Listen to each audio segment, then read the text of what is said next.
नंदुरबार जिल्ह्यामध्ये यावर्षी एल नॅनोचे संकट राहणार आहे. त्यामुळे सरासरीपेक्षा कमी पाऊस पडणार असल्याचा अंदाज जो आहे तो कृषी विभागासोबतच हवामान खात्याकडनं वर्तवण्यात आलेला आहे. त्यामुळे याचा परिणाम जो आहे तो सरळ सरळ शेतकऱ्यांच्या पिकांवरती होताना दिसून येणार आहे.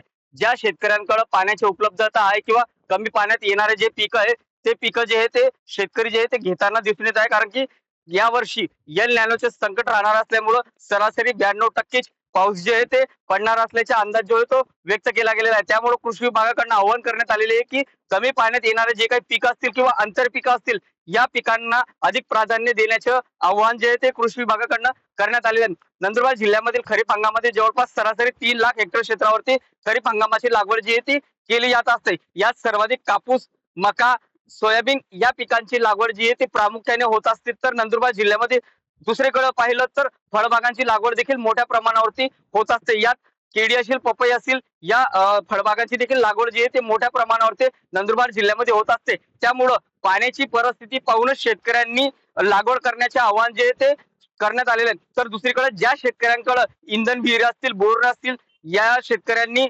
पाण्याची परिस्थिती बघूनच लागवड करण्याचे देखील आवाहन जे आहे ते करण्यात आलेले आहे. नंदुरबार जिल्ह्यामध्ये तिघी हंगामामध्ये पपई आणि केळीची लागवड जी आहे ती प्रामुख्याने केली जात असते. तर या आपण हे क्षेत्र पाहू शकतो की हे क्षेत्रामध्ये आता आधुनिक तंत्रज्ञानाचा वापर म्हणता येईल अशा पद्धतीने या स्प्रिंकलर असेल किंवा ड्रिपच्या सहाय्याने पाणी जे आहे ते या पिकांना दिलं जातं. म्हणजे कमी पाण्यामध्ये व्यवस्थित पिकांना पाणी भेटेल आणि व्यवस्थित फळं जे आहे ते जगतील अशी व्यवस्था जी आहे ती शेतकऱ्यांच्या वतीने केली जात आहे. कारण की नंदुरबार जिल्ह्यामध्ये यावर्षी एल नॅनोचे संकट असल्यामुळं सरासरी 92% पाऊस पडणार असल्याचा अंदाज जो आहे तो हवामान खात्याकडनं व्यक्त केला गेला आहे. त्यामुळं जिल्ह्यातील शेतकऱ्यांनी आता कमी पाण्यात असलेल्या पिकांना लागवड करत असल्याचे प्राधान्य जे आहे ते देताना दिसून येत आहे.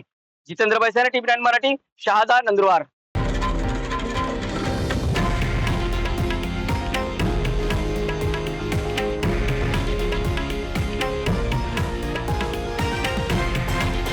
हे आहे देशातील नंबर 1 न्यूज नेटवर्क आणि आपण पाहत आहात टीव्ही 9 मराठी, एकमेव.